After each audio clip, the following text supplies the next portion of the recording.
Good afternoon, distinguished guests, ladies and gentlemen. Welcome to the Educational Forum on Policies and Solutions to ensure the quality of teaching and learning at basic education in Southeast Asia in the COVID-19 pandemic, which is conducted by the Southeast Asian Ministers of Education Organization Regional Training Center in Vietnam, SEAMEO RETRAC, on September 28, 2021.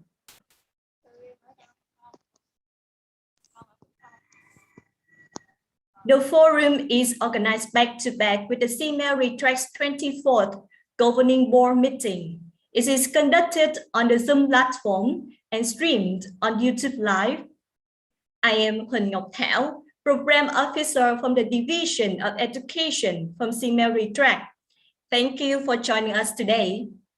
Right now, could you please type the name of your city and country in the chat box so that we would know where you are joining live at the moment.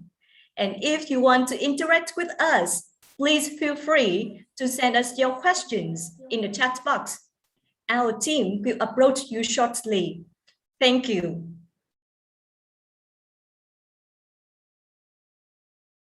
Before we start, may I remind you of our housekeeping rules for the forum. First, when logging in, please put your username as your country or your organization and then your full name.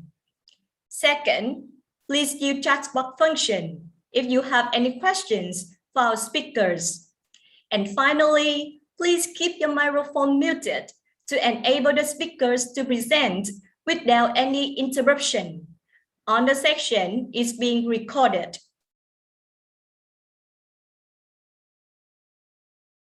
Thank you very much.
The working agenda of our forum this afternoon including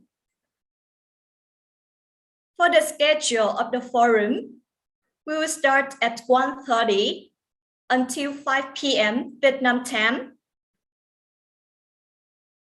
First, we'll start with the welcome remarks by Dr. Hồ Thanh Mỹ Phương, Director of SEAMEO RETRAC, and a group photo section. Next, we will have a keynote speech by Dr. Ethel Agnes Pascual Valenzuela, Director of SEAMEO Secretariat in Thailand.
Ladies and gentlemen, break time is over. Welcome back to our educational forum.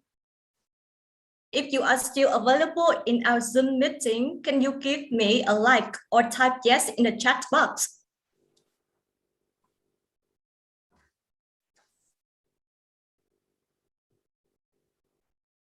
Thank you very much.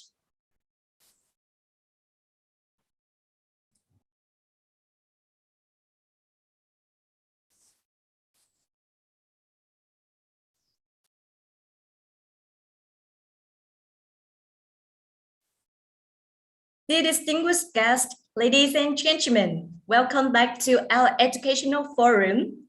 Now we are going to listen to the next 3 country reports from SEAMEO RETRAC's governing board members from the Ministry of Education of Philippines, Singapore, and Vietnam. Don't forget to send us your questions regarding the speakers' presentations. All the questions will be answered after 3 presentations have been delivered. And now, I'm honored to introduce to you our distinguished speaker from the Philippines, Dr. John Ano Siena.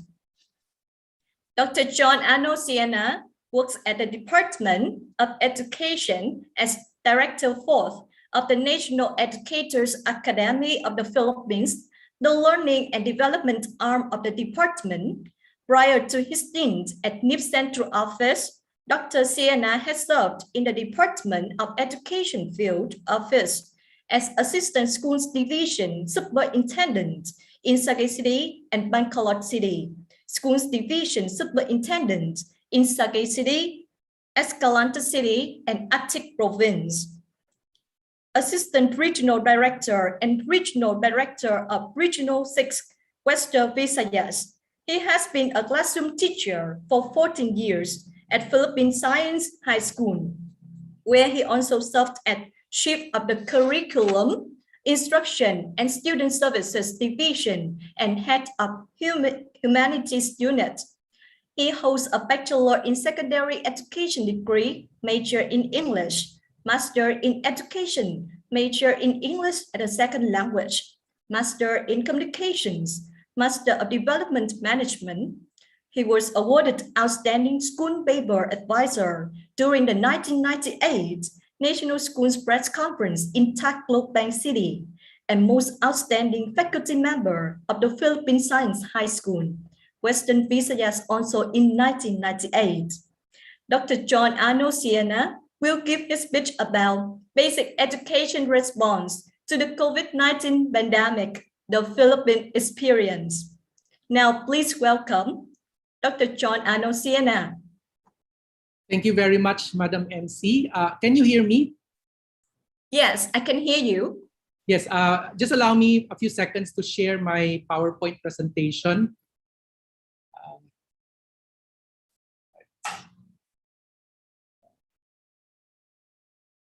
Just for a moment. How do you... Sorry.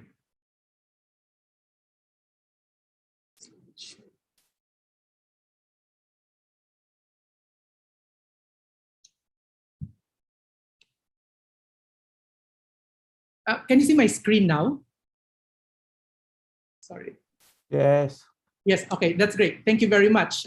So this afternoon, I am very happy and pleased to share with you the experience of the Philippines in providing basic education in the midst of pandemic. So basically, my presentation will cover pretty much the same topics that were presented in terms of themes. And I believe that my presentation will be very, very quick because I'm sure the Philippine experience is pretty much similar to that of the other countries. So I'll cover the COVID situation in the Philippines, the most recent figures that we have, and then I will walk you through the learning continuity plan and how we responded to the pandemic, and what policies and solutions that we used in order to ensure that learning continues, but not just to continue, but at the same time making sure that there's quality, and our efforts to ensure that there's quality and what are the lessons, the challenges and the lessons that we have learned in the process, and our way forward as well. So at the moment, we have a total of, as of September 26, that's last September 26, that was on Sunday, we have a total of 2,490,858 cases with 161,447 active cases. And unfortunately, also, maybe this is also true in other countries, the number of cases are just increasing. Although there have been reports that in the National Capital Region, which is the most critical region in the country, being the home of the big businesses and the center of governance, there is a report and anticipation that the NCR cases are actually going down, but we are not bringing down our guards yet, because this COVID pandemic is very hard to really predict how it will behave in the next few days. All right, so in the midst of pandemic, and in the case of other countries, we decided that learning should continue in the Philippines, and the learners cannot wait. And true enough, if we waited for the pandemic to end, we could have waited forever. So we decided that learning should continue, at least in the basic education, which is the area of concern of the Department of Education in the Philippines. So the Department of Education put together a document which we call the Basic Education Learning Continuity Plan. And this Basic Education Learning Continuity Plan is guided by 5 principles. The first principle is about the protection of the health, safety, and well-being of everybody. Not just learners, but also teachers and other education personnel. And in so doing, we also protect the health and safety of others in the community. And of course, ensure learning continuity and make sure that while we are providing education in the midst of pandemic, there is also quality. And then number 3, to facilitate safe return to schools and workplaces. And that means that we need to make sure that our schools and workplaces are ready and that certain health protocols are in place, systems and mechanisms are in place, so that we do not expose people to unnecessary risk of infection. And then we are aware that there are, of course, other members of the community, learners who have equity issues. So we put that as part of our principles. And then our response to COVID pandemic is not just to respond to the current situation, but to make sure that whatever policy or whatever solution that we provide now is actually linked to the long-term vision of the Department of Education, and that is to pivot to quality and to make sure that we are still prepared in terms of what kind of education are we looking at maybe 10 years from now, 15 years from now. So we link the current response to the long-term vision, to the medium-term and the long-term vision of the Department of Education.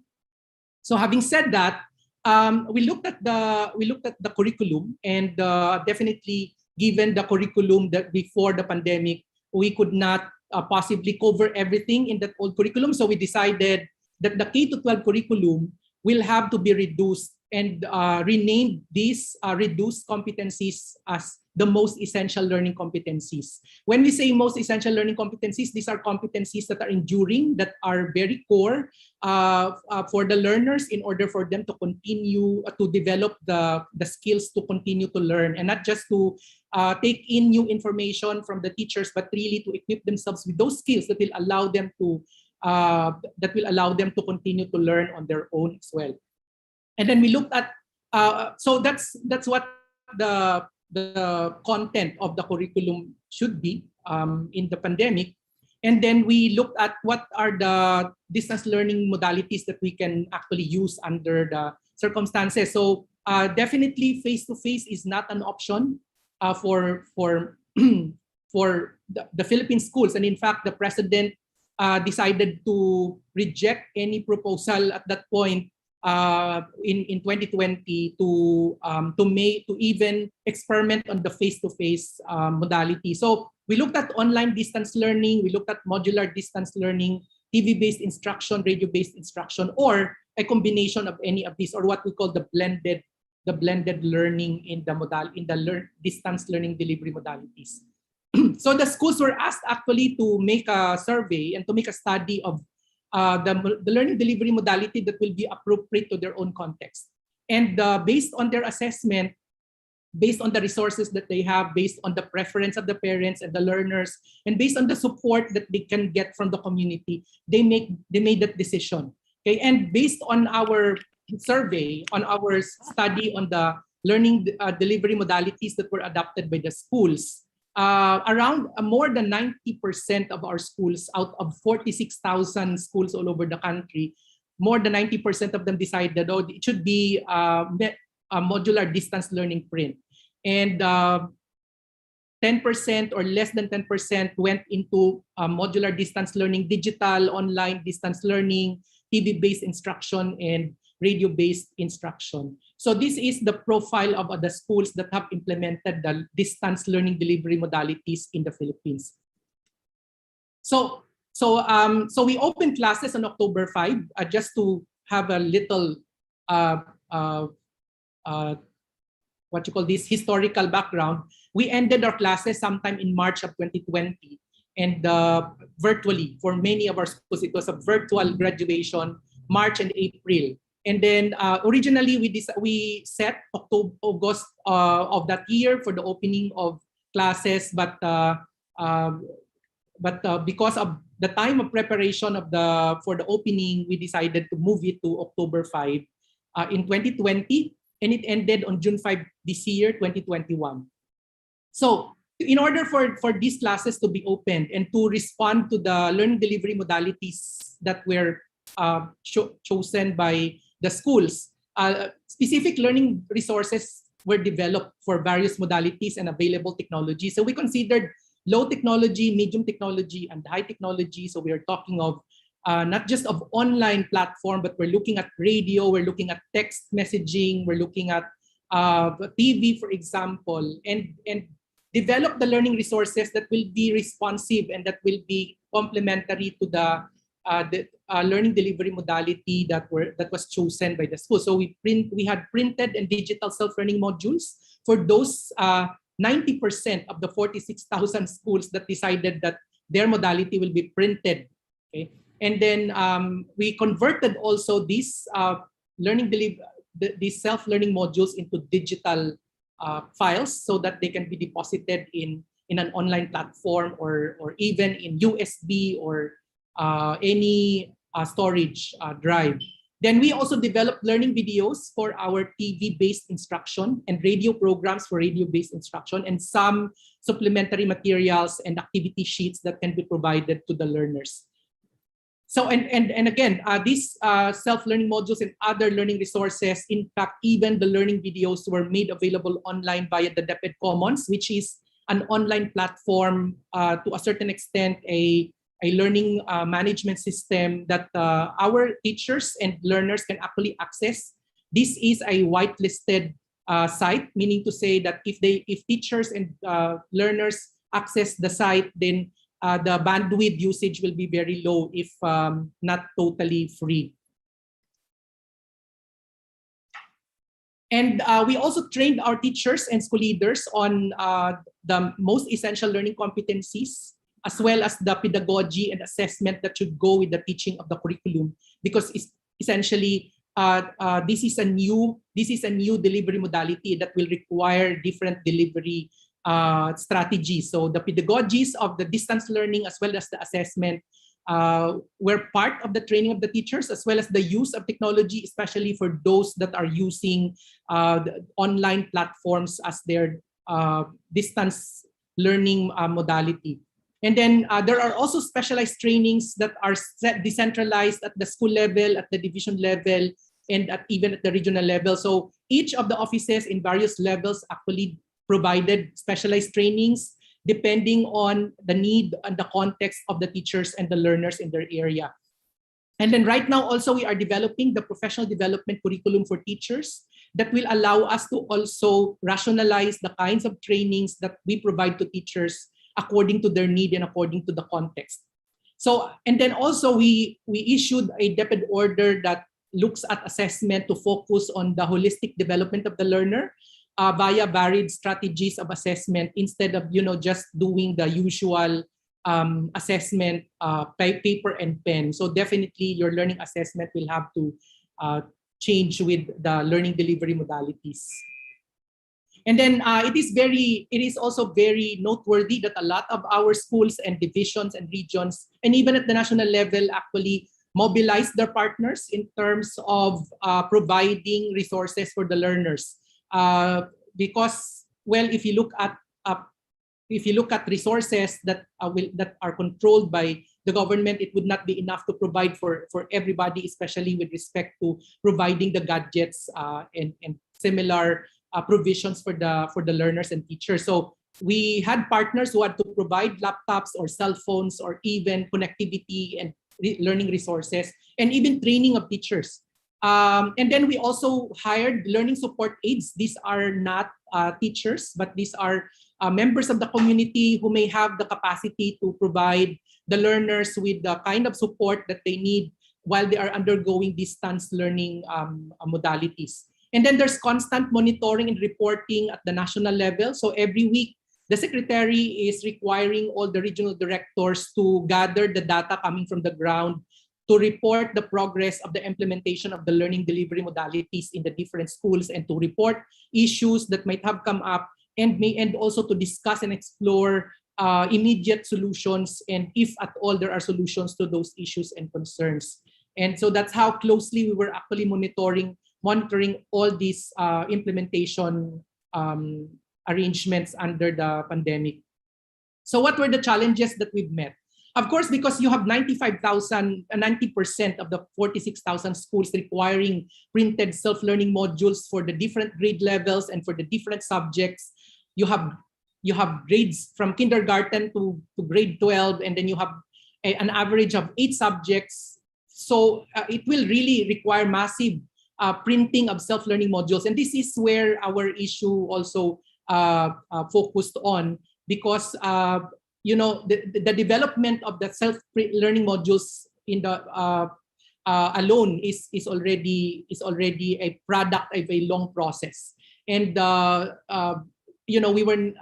system was not able to carry all the requirements for the printing of self-learning modules. And then there's also an issue on the quality of learning resources. So some of the resources came out with some inaccuracies in them, and some of them have some editorial issues, language style, and so on that were noticed by some of our stakeholders, that were brought out in the media and so on, in the social media, in the mainstream media, and in fact the department created a committee just to make sure that all of these observations on the quality of learning resources are actually taken care of. And then there's also some difficulty in monitoring and assessing of learning and of learners. So there's a question of the integrity of learning. And just very recently, we had this news of online kopyahan, and this is a platform that was used by some of our learners, and we don't even know whether the learners were the ones who started it. But there's a platform where everybody can just go and copy all the answers to the modules. And then the basic skills of reading came to fore as key factor in learning. The learners who already are struggling with the reading skills and many of them are really having problems with reading, are also having problems with doing their self-learning modules. And of course, the challenge of managing and leading the teaching and learning process, and this is the instructional leadership. How do you provide technical assistance to the teachers who are doing this learning delivery modality distance? And then you have mental health issues of teachers and learners. A lot of our teachers are saying that they have been having problems with dealing with these kinds of arrangements now. And although they also had training on mental health and wellness and so on, but of course there are other issues like social issues of poverty and health, and then there's continuing COVID-19 threat. So what are the lessons learned? this pandemic is a damn if you do, damn if you don't situation. So decisiveness is very critical. So you have to be very quick on the draw, make decisions at that point when decision is needed. And then the constant communication to the public is also very critical. You have to also make sure that whatever misinformation is being peddled in the social media or in the mainstream media, that these are actually corrected right away by a communication system within the Department of Education. Then the stakeholder engagement and multi-sectoral effort, we could not do this alone in the Department of Education or even in the government alone.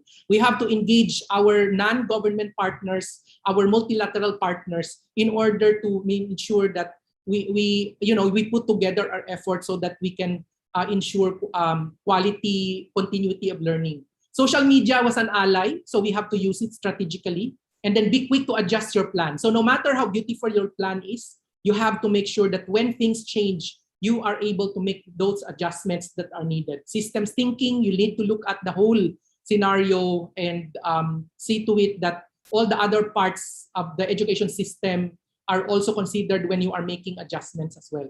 So empower the implementers. This is really very critical because decisions are done very, very quickly, and situations and problems and issues are happening spontaneously. So we need to have as teachers and school leaders who are able to make decisions or are empowered and to make those decisions. So we have to build agency so that teachers and school leaders also can build agency among our learners.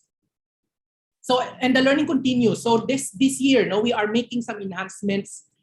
We are tightening the quality assurance of self-learning modules because of the issues and the problems of the quality of learning modules.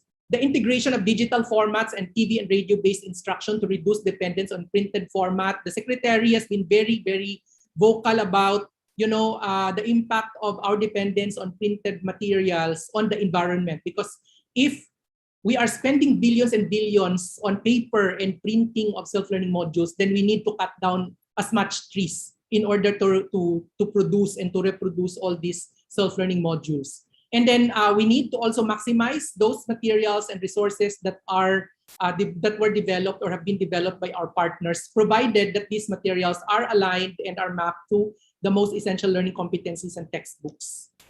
So for the school year 2021-2022, there are two things that we did as in terms of major projects. So we have what we call the Operation Back to School campaign for enrollment, because we have to make sure that all our learners, we have to make sure that as we can still bring back our learners to school, okay, as many of them. And then we also have the school brigade, or what we call the Brigada Escuela, where we rally our education stakeholders to provide some level of support to our schools to enhance and improve their level of preparedness for the opening of schools.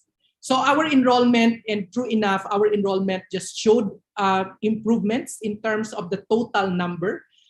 Except that, of course, our private schools have suffered in the process because many of their learners left from private schools. Many of the private schools actually also closed down, so they had to transfer, their students had to transfer to the public schools. So for 2021-2022, we have an increase of 107.6% from the previous enrollment in the country. So we have like 28,219,000 as of September 2021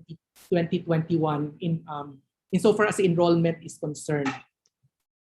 So the Secretary considered the opening of classes as victorious. So we had virtual ceremonial opening on September 13, and that was done live on Facebook as well. So everybody was tuning in to the virtual opening of classes in the virtual ceremonial opening, where DepEd officials actually reported what was happening in the schools that they visited. And so moving forward, we are going to pilot face-to-face classes, but this will observe stringent health standards and extreme precautions. I will just very, very quickly just show this to you, but we are really meaning to, and as President has actually announced his support to this pilot face-to-face classes in the Philippines. So planning forward, we are doing the Basic Education Development Plan right now, 2030. And part of the discussion, and this is part of the discussion though, imagining and reimagining the future of education. Is this a return to normal basic education development plan, or is this a new normal, or is this a better normal? what will be the role of technology? What curriculum are we looking at? What kind of delivery will be utilized in the post-pandemic until 2030? So access, quality, equity, and resilience remain the guiding principles and continuing goals of basic education in the Philippines. And we are already working on the operationalization of this plan in terms of activities and resource requirements. So again, we will continue to learn for a better normal. No, we will continue to take heed of what lessons that we are seeing, what insights that we have gained from the experience, and we will put to good use those lessons so that we can deliver quality education for a better normal for our learners. So I guess that's all. Thank you very much. Thank you very much, Dr. John Anosiana, for your very informative presentation. Distinguished guests, ladies and gentlemen, to continue, I'm very delighted to welcome you to the presentation of Mr. Teo Tiong San, Director, Professional Development Brand 2 and Professional Development Planning Office, Academy of Singapore Teachers, Ministry of Education in Singapore. Mr. Teo Tiong San has been an educator for 37 years before serving in his current position as Brand Director at the Academy of Singapore Teachers. He was teacher and a principal in 2 schools. At Ministry of Education headquarters, as Director of Professional Development Brand 2 and Professional Development Planning Office, he was oversight of Ministry of Education's professional development at course divisions and schools, and supports Ministry of Education's strategic focus on quality teacher professional development. Mr. Teo Tiong San is going to share with us the experience of Singapore in ensuring the teaching and learning quality during the COVID-19 pandemic by his speech and tie, Black Swan and Silver Lining, challenges and responses to COVID-19 in education. Now please welcome Mr. Teo Tiong San. Due to the time limit, we would like to secure more time for the Q&A, so please manage your presentation within 50 minutes. Thank you so much. The time is yours.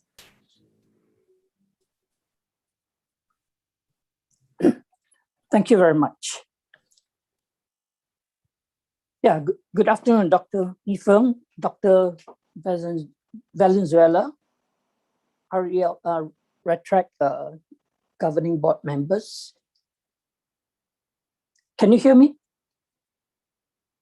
Yes, we can hear you very well. Loud and clear. Okay, because there was a little note that came up. And also good afternoon, fellow educators. Somebody's got the mic on. Okay, and good afternoon, ladies and gentlemen. You have heard and you're going to hear many of our common challenges and solutions as we respond to COVID. But whether these challenges, solutions that we are sharing today, I think whether they're relevant, whether they are doable, whether they are effective, it really depends a lot on the context, right? Like what Dr. Razak shared, it is really all about context. In Singapore, I guess we are fortunate because we start from a very high base, so we do not have to worry about some of the hygiene factors. So while I will share with you some of the challenges and solutions, I thought my contribution to this forum would be to discuss and share with you some of the concepts that you can think about, right? Especially the concept of blended learning. Okay. So we all know that COVID is, when we grow older, we're going to talk and tell our children we lived through this period because it is really a game changer. It really stopped the world. You felt the world really stopped at its peak. The cities were empty. The animals came out from the jungle and enjoyed the roads. And even our pollution went down, and the air was cleaner. It really is something that we might not ever see again. And maybe it is a message from the heavens that what we are doing to Mother Earth is something we should take stock of, and we have to learn from it so that we make the world a better place moving forward. So the thing is whether we learn from our experience. Okay. So it's a major event, but what is the response, right? Is it a black swan? I think it is a black swan. Black swans are very rare and very disruptive phenomenon. But is there a silver lining, and what can we do and what can we learn? We think that there is a silver lining. And so for my presentation, I'm just going to have two parts. First, I'll just talk about some of the challenges, which is very common to some of what you've already heard. And I'll just keep it short to talk about three responses. The first one is really the key, which is about teaching and learning. And the second one is about well-being, mental health. And the third one is about an area I specialize in, teacher professional development. Right. So we know about all the challenges, right? That school has to go on, all right? But how? That's the question, right? Definitely we need technology. So that has to come in to bridge that space of space and time. We need infrastructure. So like what we heard from Dr. John, even the TV and radio came into it, right? In Singapore, we do not have national TV and radio. So, but we have other things to look at. But it's not just about the infrastructure, but the devices that we give, and how do you make sure that enough people get the devices? The challenges of competencies, right? Doesn't mean that I give the child an iPad, my teaching is done, the child can learn, right? And what about skill-based subjects like PE, art, dance? How do you do it digitally? So those are really challenges about teaching and learning. Health and safety, of course, very basic. This is a real hygiene factor. How do you ensure, how do you take care of the children that when they come to school, they are safe? What should we teach them about wearing masks, about social distancing? Kids, they like to touch each other. They like to play. They don't play. They get very frustrated, but then got to teach them how to play safely, right? Things like that. Emotional well-being, we know that the children need connection, right? And when they lack that and the sense of community, it has an effect on their identity formation, right? Their social development, their sense of belonging. Those are really issues that came up very clearly during the pandemic. Issues of inequality, digital divides, and this is almost synonymous with the income divide. Some children don't even have a mobile phone, and then you have children with higher needs, children with special needs, children from who are struggling with their learning. So if you take away school, what happens to their learning? And then your children where the parents are not at home because the parents either are frontline workers or they just need to go and work to bring back money for the home. So who takes care of the kids then? So those are real needs the kids have to grapple with. And then how do you then support learning and teaching with this new environment? And of course, in Singapore, I think you might be, you're aware, we take our exams very seriously. Exams are very high stake. Parents get very anxious. So questions about how can I make sure that the school has helped my child enough to prepare for exams, especially national exams. So those are the challenges, and I don't think they're very different from what our colleagues have shared. So I want to go on to the second part about response. So as I said, I'm just going to talk about three parts. The first one is about blended learning. And basically, we are looking at how we can seize the opportunity. COVID is a real mover. In terms of, for example, technology, I think you have heard the line that COVID is the chief technological officer. For years, we're trying to tell our teachers, you must upskill, you must learn to use digital technology more. But it's very difficult to move the teachers. They are so used to their own ways. But when COVID hits, the school closes, you have no choice. And suddenly every teacher is becoming learning digital technology, and some are becoming very good at it and very resourceful. So in a sense, it's a blessing in a sense that COVID really pushed the digital learning level up. So we are also looking at, so in terms of teaching and learning, what can we do?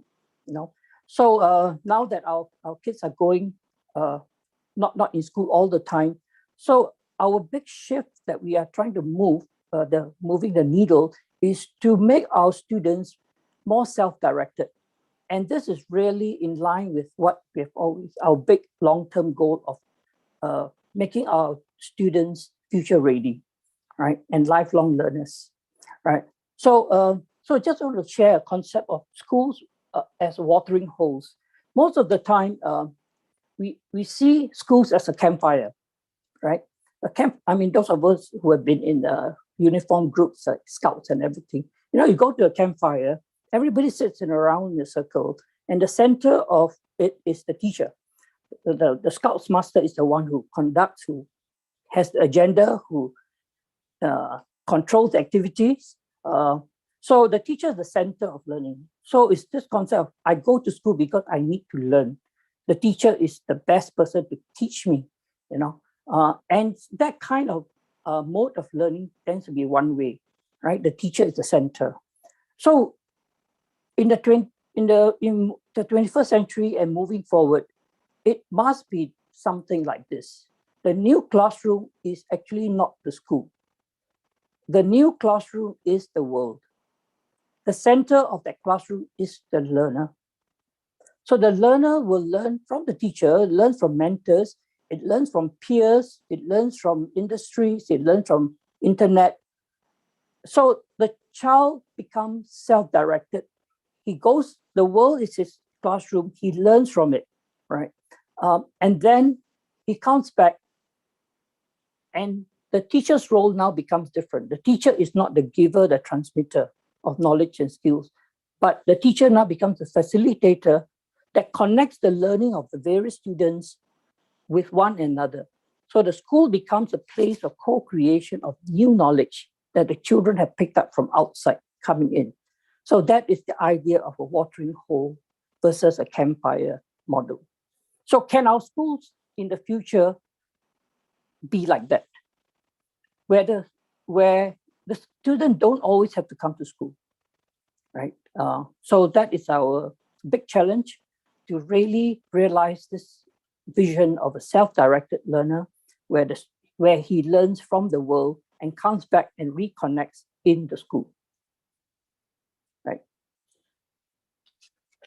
So to do that, we really have to think of how do you do blended learning, which means we have to rethink our pedagogy, our instructional design. It is not, technology cannot, and home-based learning or blended learning cannot be a replication of what we do in the classroom. For example, in school, you give a worksheet. When you go digital learning, it doesn't mean we give them a digital worksheet and that's it. But in a class, we teach in a certain way, but when we go on the online platform, we also teach in the same way, except that the camera in front of you. The pedagogy has to change, right? The students have to learn differently.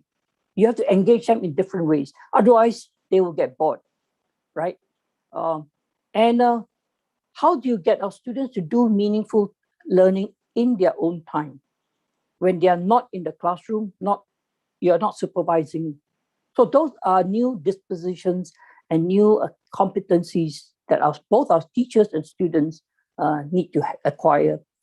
And then providing them the digital device, you have to also teach them right? How to use it well, and also use it responsibly, right? Because the internet, there are a lot of dark places they can just go and surf, or they get addicted to games, and so all these things are a new way of learning for the kids, right? I want to talk conceptually about what is blended learning, because most of the time we think blended means online and offline. Yes, but I think it is more complex than that, and it's more multifaceted. So just give me a minute to just take you through how we understand blended learning. So yes, it is in distance learning plus well as in person. So it's both, sometimes we call it the click and the brick, right? Brick is the building, you go to school. The click is you use digital, right? So yes, blended learning is that. But it can also be about structured and unstructured learning, right? Where sometimes we structure how the learning should take place, but sometimes we give them the free space, the white space, for the students to do their own learning in their own way, right? It can also be asynchronous and synchronous, right? Sometimes things are put up and the kids in their own time go and pick it up, but sometimes you want the students to be in front of you when you're explaining something that's synchronous, right? So it can also be about within the curriculum and outside the curriculum. So do we create what we have done in Singapore to cut down some of the curriculum to free up more space and time for our students to learn? So for example, if they're interested in a particular topic, we want to encourage them to go and explore it further, or even a topic that they came up with on their own, right? So then, yeah, not every learning has to be within the curriculum. We want to push them to pursue their interests or go deeper in an area that's beyond the syllabus.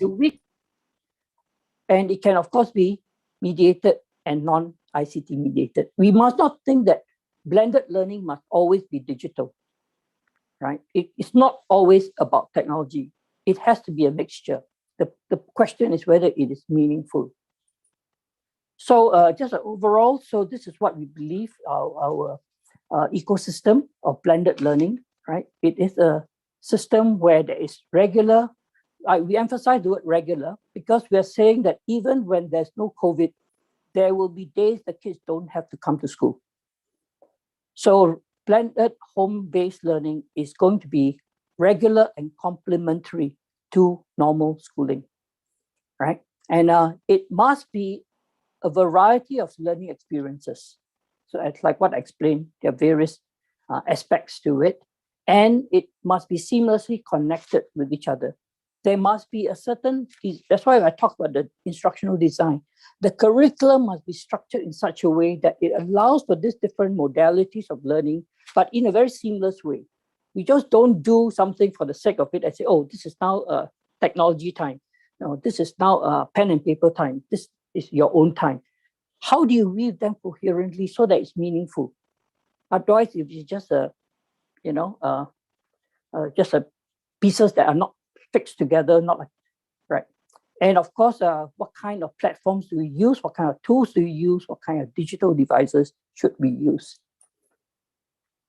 Okay, the second response I want to talk about, I think our colleagues have also mentioned, is about student well-being. I think COVID brought up to the front that we cannot, or maybe we have neglected the holistic development of the child, right? The education cannot just be about intellectual or academic. The social emotional learning is becoming more important. And when they're not in school, these problems show up quite a lot. So we have to teach them a lot of things, including cyber wellness, and also the mental wellness, and our teachers do daily checks-in with them. We also train our students to watch out for each other, take care of each other. That's how we teach that kind of a social responsibility and community care for each other. Okay. Last point is about PD. So as I said, new ways of teaching and learning means our teachers need to be upskilling their competencies. This is a new landscape, very different. And if we are going to achieve that vision of blended learning in the true sense of the word, then we have to do things very differently. So what kind of pedagogies are most impactful and how do you carry them out, right? I want to just repeat the point about intentionality of choice of modalities. So if you choose this modality, why? There must be a pedagogically sound reason why you chose that modality, right? And how do you then integrate, as I said, all the learning activities so it's coherent and flow. There's flow in it. Formative assessment is so important. We have already moved away from summative assessment. It is a formative assessment. That means we are checking on the learning as they are learning. It's a continuous activity of the teacher but when the child is not in school, how do you know he's learning, right? So the formative assessment is also a new pedagogy, a new competency that teachers have to pick up. And finally, the teacher's workload. Our teachers are struggling. I don't think any teacher is not struggling with home-based learning, right? Because now you have to because some of our students come to school as well. So the teachers are doing two things. And then they need to now check on the learning. They have to check on their well-being. And working from home, you also know there are a lot of problems. When you're trying to teach, your child comes and demands attention. The baby is crying, okay? And then when you're teaching, on the other side, the students' parents are showing up their face in your screen, and it's like, can you imagine a teacher coming into the classroom, right? We also want to have that space for the teacher to connect with the child, not the parent coming in, or the child is distracted at home. So those are a lot of issues. And when we give them free space and time, what do they use that time for? So those are some of the responses we've come up with. And I just want to close by the 3 messages that came out very loudly and during the pandemic. First, schools are important. It's like in a love relationship, when your loved one is not with you, then you realize how much you love the person, right? So when schools disappear, then everybody realizes how important schools are, from the parents to the students and the teacher who wants to teach. My kids are not around, So, the other one is that teachers are important. You can have all the technology in the world, but at the end of it, that human connection, that knowledge creation through that interaction between students and students, teacher and students, it is so, you cannot do without it, right? The best robots cannot do that. And on the other level, the parents are now recognizing how important teachers are, right? And I think when school reopened, a couple of times we reopened, closed, they are so happy and relieved when the kids can go to school and they said, okay, I can breathe finally, right? And the last one, the parents are important because when you do home-based learning, the child is at home. What kind of understanding about learning should we establish with the parent? Okay, so they must also be our secondary level while we may prepare the lessons and everything, but the parents must know their role, right? For example, what I mentioned about you giving the child free time and space, but the parents must help supervise. The parents can also come in to also co-learn with the child.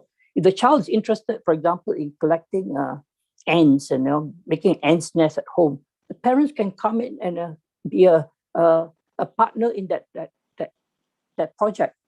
So there are a lot of new roles the parents can play now. I'm not quite sure whether they are so happy, but if this is the way we are going to go, teaching the child to be independent, resilient, self-directed, I think parents need to also understand that a child's education is not when I just send him to school and then, okay, my hands off, right? Okay, so the last point is from our former Minister of Education, that education will not be the same post-COVID. This new normal, whatever, a better normal, hopefully. And the important thing is that we must be determined to see that it gets better and not all the same. Thank you very much. Thank you very much, Mr. Teo Cheong San, for your sharing about blended learning experience in Singapore. Dear participants, if you have any comments or questions to Mr. Teo Tiong San, please send them in the chat box. And now, finally, it is my pleasure to introduce to you Dr. Winkei Tanman. Dr. Winkei Tanman is the Deputy Director General of Vietnam International Cooperation Department, Ministry of Education and Training of Vietnam.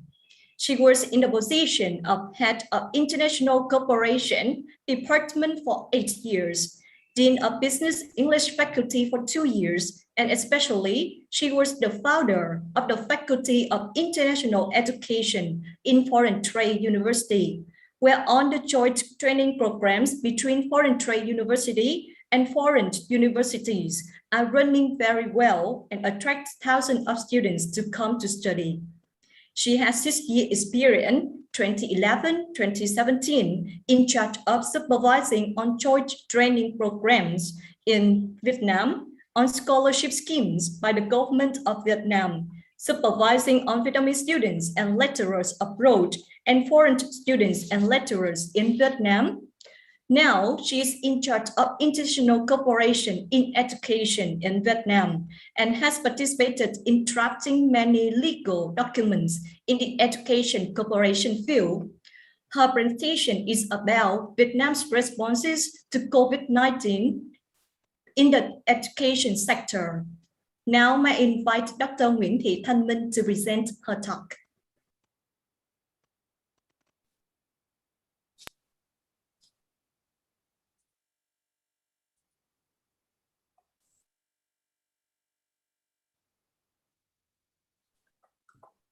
Thank you, Ms. Thảo Huyên. Good afternoon, everyone. Dear Dr. Ethan Agnes Pascal Valenzuela, Director of SEAMEO Secretariat. Dear Dr. Hồ Thanh Mỹ Phương, Director of SEAMEO RETRAC. Dear SEAMEO RETRAC Governing Board members, ladies and gentlemen. My name is Winkei Tanman, Deputy Director General of International Cooperation Department, Ministry of Education and Training of Vietnam. And now I would like to present on Vietnam's response to COVID-19 in the education sector. First of all, I would like to briefly provide you some information on Vietnam's profile. For basic education, Vietnam has 20,815 schools, in which 30,093 are primary school, 9,120 are lower secondary school, and 2,376 are upper secondary schools, and the rest are inter-level schools. Across the country, we have 68.17 million internet users. That is about 70% of the population, and the number increase of around 10% per year. There are 145.8 million mobile connections and 91.9% of households with access to TVs and radios. Recently, Vietnam has been hit by the fourth wave of the COVID-19 pandemic, with 55 over 63 provinces reported. From May to the end of August this year, schools in 55 provinces were reported closed. As of mid-September, across the country, there are 25 over 60 cities and provinces have reported organized face-to-face teaching for students. 14 cities and provinces combine face-to-face, online, and television teaching, and 20 cities and provinces organize online teaching and teaching via television. In response to COVID-19 in the education sector, the Ministry of Education and Training of Vietnam has taken measures to ensure absolute safety for all children, learning continuity, as well as to prevent and control COVID-19 pandemic in schools. Firstly, to ensure learning continuity despite school closure, we have first issued a work plan on ensuring safety in the education sector in response to COVID-19 pandemic. The purpose of the work plan is to provide specific tasks and solutions to proactively prevent the spread of COVID-19 in educational institutions in order to achieve the dual goals of ensuring health and safety for learners, teachers, education administrators, and employees in educational institutions, and at the same time overcome difficulties caused by pandemic and aiming to sustain education continuity. Second, directed localities to develop and implement flexible school year plans in the context of the COVID-19 to ensure absolute safety for all children. And next, switched from face-to-face to online and distanced teaching and learning. To support teachers on delivering lessons online and on television, we have developed guidelines on distance learning and teaching for teachers in the format of video clips. We also provided additional training for teachers on working regime, digital teaching, and changes in pedagogy. For disadvantaged students whom do not have access to internet, we developed lessons to be broadcasted on over many TV channels throughout the country. Also, we have launched the program Internet and Learning Device for Student program, in which millions of computers or laptops or tablets will be mobilized for students in remote areas, students with economic constraints, and those need special support. This program consists of three main components. First, to have internet at all households. Second, to have computer devices for disadvantaged children, and to have reasonably priced for internet connection for these devices. And we also revised the curriculum framework and streamlining the education program to fit students' online learning program.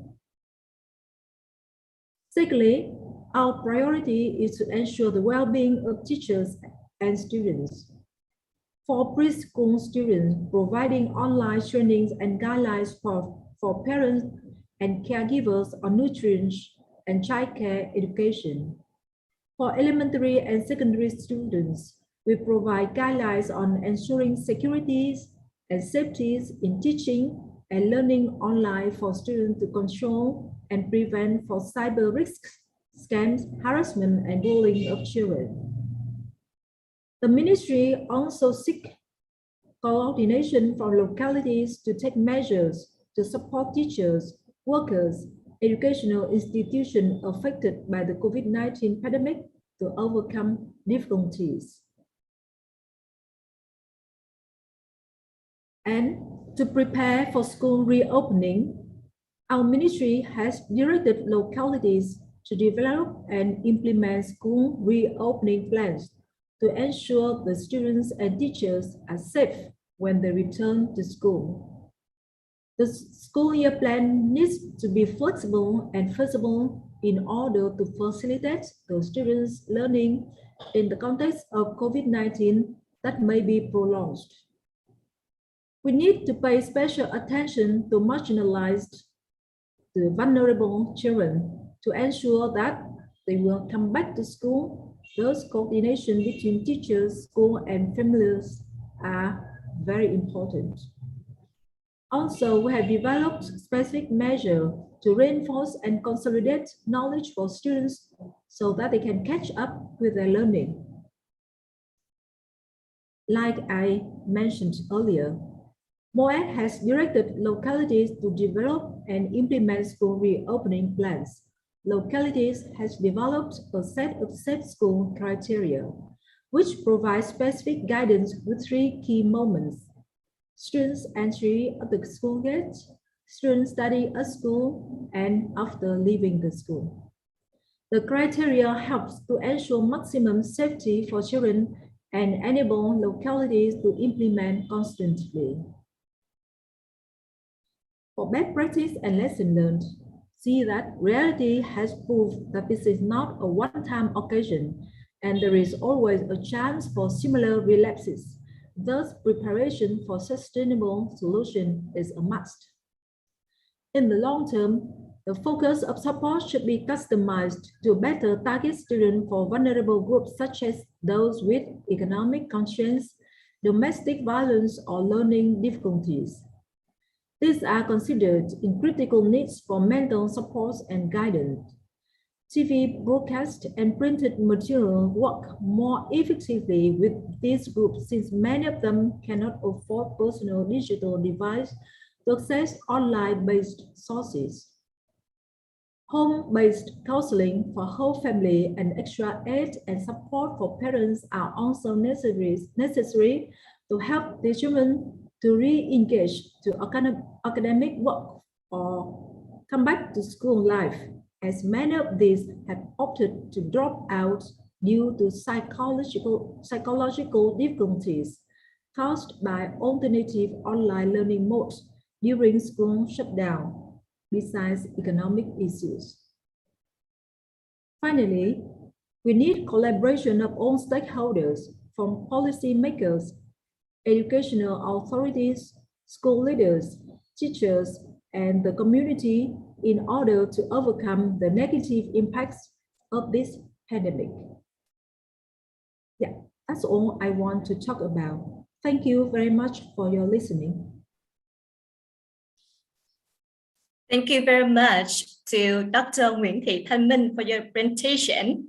Ladies and gentlemen, if you have any questions or feedback to our distinguished speaker, please type them in the chat box. And now please wait for us for 1 minute to collect all the questions from our speakers, and then we'll move to the Q&A section. Thank you.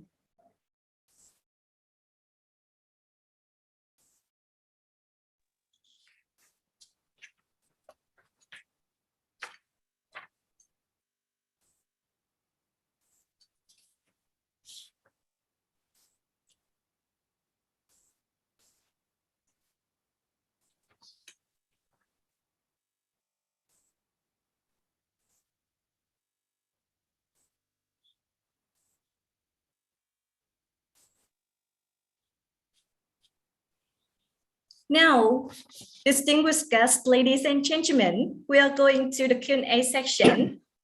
May I invite Dr. John Arnold Siena to answer the questions from our participants. The first question for you is, how can schools in the Philippines incorporate skill-based subjects into online teaching and learning? Yeah, thank you very much for this question. I'm very sure that this question also came from the Philippines. This is really a very challenging question, to be honest.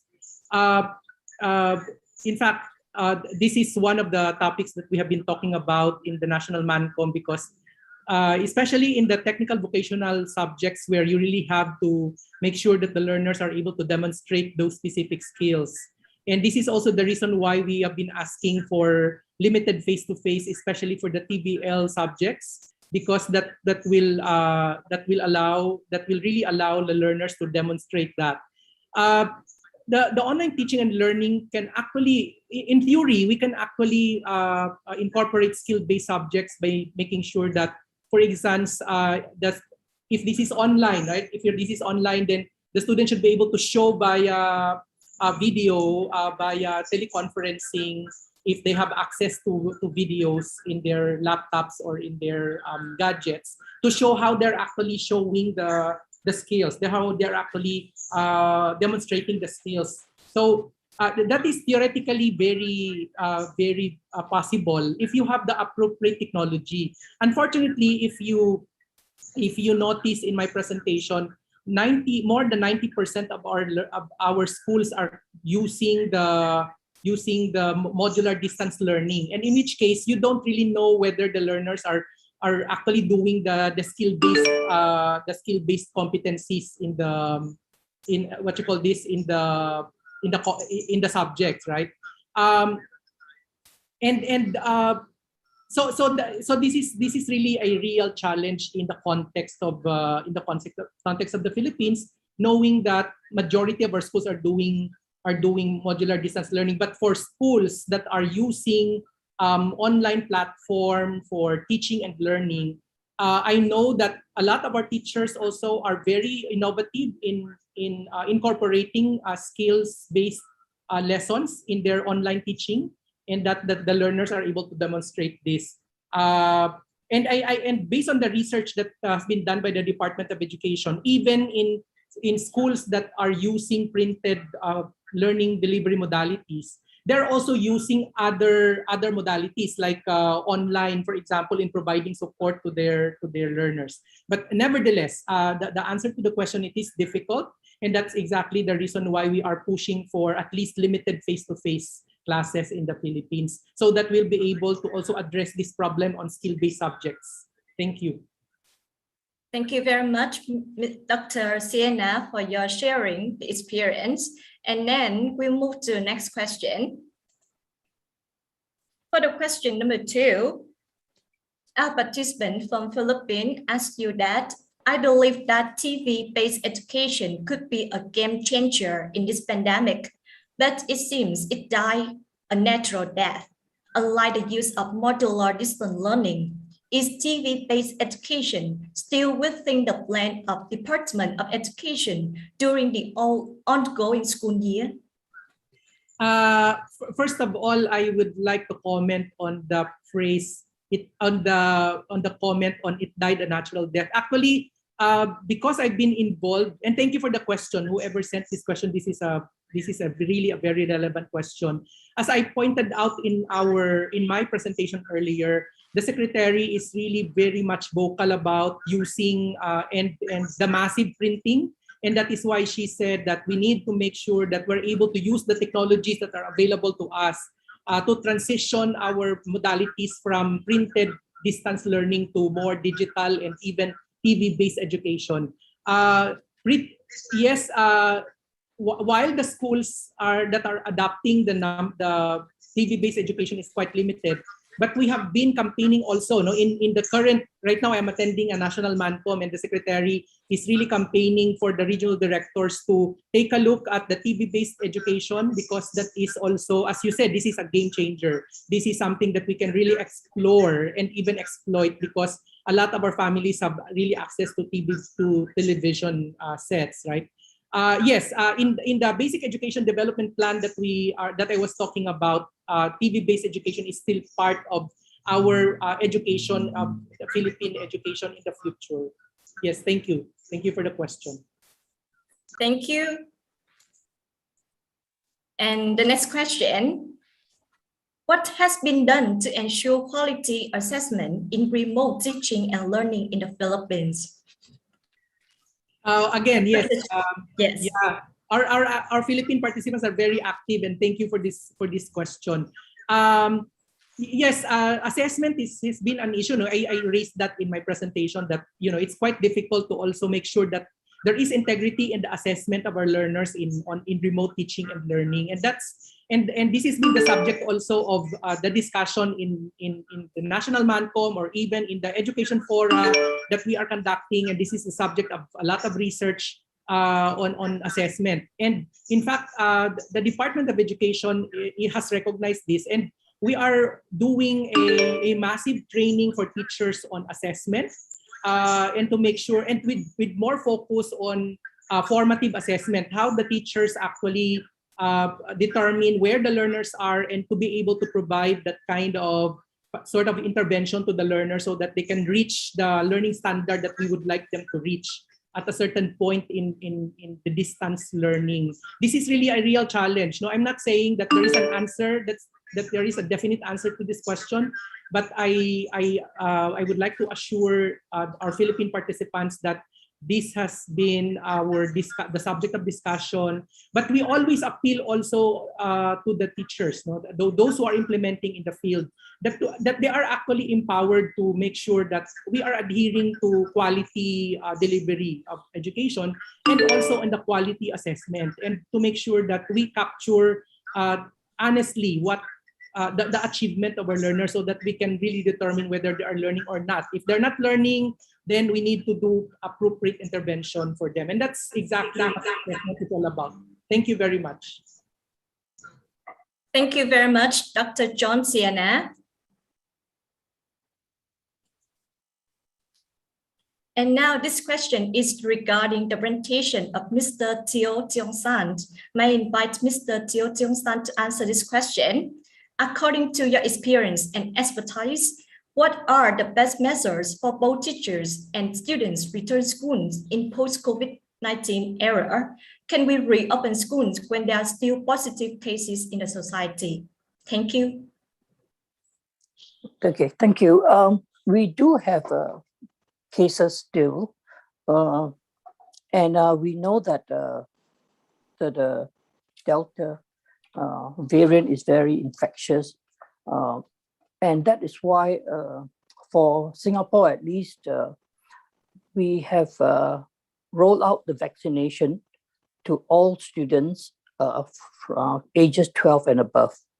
So we know that, so in Singapore, our vaccination rate is more than 80% now, double jab. So we know that, so what we are tracking is not really the cases per se, but we're looking at serious cases. That means by definition, it means people who needed to be hospitalized. So if you have mild symptoms and you stay at home, we are not so concerned because we know that if you are vaccinated, the chances, and we know the figures is about 98% of will be mild symptoms. So we are looking at serious cases. We're looking at people who are in ICU. And so it is a very dicey judgment, but we are trying to open the schools as far as possible. So the secondary schools are still open. Our secondary schools are open, right? But we have closed our primary schools for 2 weeks, partly because, like what I mentioned earlier, national exams are very high stake. And our primary school students are sitting for the national exam very soon, next week. So, so we are kind of closing all the primary schools so that the national exams can go on, right? So that is but whether when we open the schools, we are very, very careful. The students are very well trained about how they take care of themselves and each other. They take care of checking themselves, washing their hands, wearing masks, keeping distance. I know they're very angry. They want to play football with their friends, but they cannot. But they know the severity of the situation. So our high school, our secondary schools are open, right? Thank you. Thank you, Mr. Teo Tiong San. And we also have the next question for you. Could you please answer it? The pandemic has caused serious influence on every student, especially the students who became orphans after this pandemic. How do leaders at school in Singapore provide help to improve those students' mental health? Okay, it is always very tragic when a child loses a parent. We are fortunate in Singapore, the number of deaths is relatively low. I think the latest we have is about 80 over the last 2 years. But nonetheless, we don't want our children to suffer because their parents, either fall very sick or even die. As I mentioned in my sharing, our teachers do check on the mental health. Every day, there is always a check on the students, how they're doing. And as I said, it helps when the kids come back to school because they are happy. We can keep them, keep an eye on them. We also help the parents take the load off. 24-hour childcare is no joke. So we as I said in my slides, because of the COVID, I think we are now even more aware and paying more attention to mental health. Mental health is a very big item in our national agenda now. I hope that's okay. Thank you. Thank you very much, Mr. Teo Tiong San. And now may I invite Dr. Winkei Tanman to answer the questions. The question for Dr. Winkei Tanman is that How can the primary and secondary schools in Vietnam evaluate students' competency online after this semester?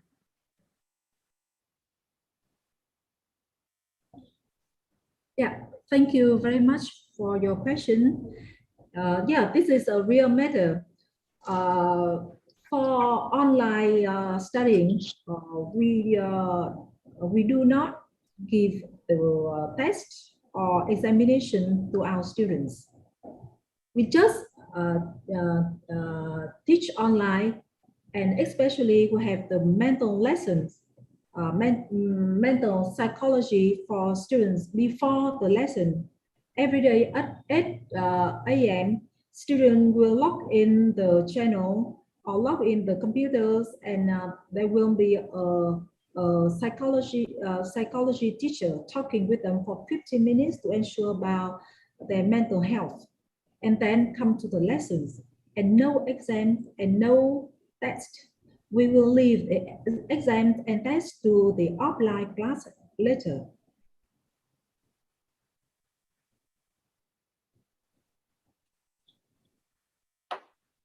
And yes, after this semester, when we have offline classes. Yeah, thank you. Thank you very much, Dr. Winkei Tanman. Dear participants, due to the time constraints, I am afraid that we only have time for one more question. The other questions could be sent to our speakers later. So the last question is that there are some news which said that all students from grade 1 to grade 12 in our country will be back to school for face-to-face education, even they have not been vaccinated. Do you think it is possible? So can I invite Dr. Winkei Tanman to answer this question?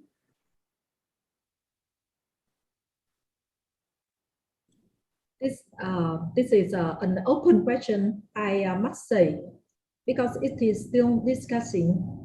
Our children from 12 to 17 have been vaccinated yet. And now we still allow only students in 24 provinces which has no F0 to come to school. And the rest still stay at home and studying online. And for 24 provinces, students, when they go to school, it is a must, but they meet 5K. You understand 5K in Vietnam? Yes, I think you know the 5K already. 5K that came here, the first K means mask, the second K means distance, the third K means sanitizing, the fourth K means medical information, and the last K means no crowded people. Yes, thank you. Thank you very much, Dr. John Arnold Siena, Mr. Teo Tung San, and Dr. Winkei Tanman for your answering and our participants for many interesting questions. Distinguished guests, ladies and gentlemen, we are now come to the closing ceremony. Thank you very much for your attention as well as the active participation in the educational forum on policies and solutions to ensure the quality of teaching and learning at basic education in Southeast Asia in the COVID-19 pandemic, which was organized by SEAMEO RETRAC. Now, may I invite Dr. Hồ Thanh Mỹ Phương, Director of SEAMEO RETRAC, to deliver the closing remarks.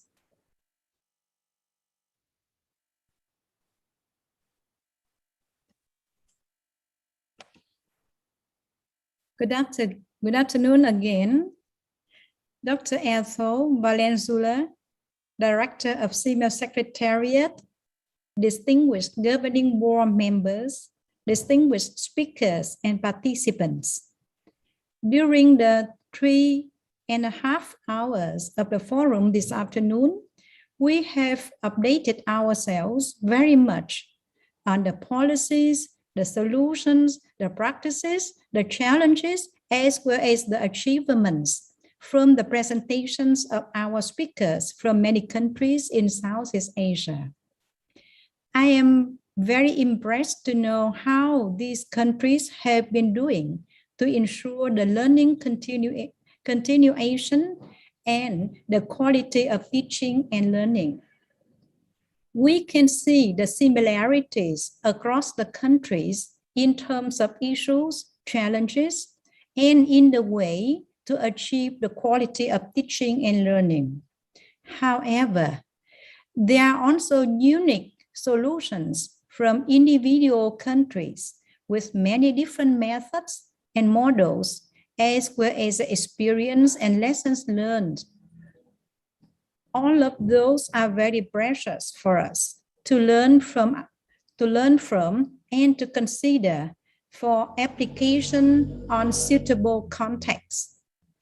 I treasure all of the sharings from the speakers this afternoon from Brunei Darussalam, Malaysia, the Philippines, Singapore, and Vietnam. Also, the questions raised by the participants are highly appreciated since they make the presentations of the speakers even more meaningful and useful for all of us. On behalf of SEAMEO RETRAC, I'd like to thank all of the speakers of the forum for your time, for your enthusiasm to prepare for your presentation and to share at this forum. I also like to thank all the participants for your interest in joining us at this forum. The forum will close in some more minutes, but the insights, the experience, the lessons that we learned from this forum will go with us for long in our work and our profession. Again, thank you all very much. Wishing all of you good health, happiness, and success. Let's stay healthy and safe. Goodbye, everyone.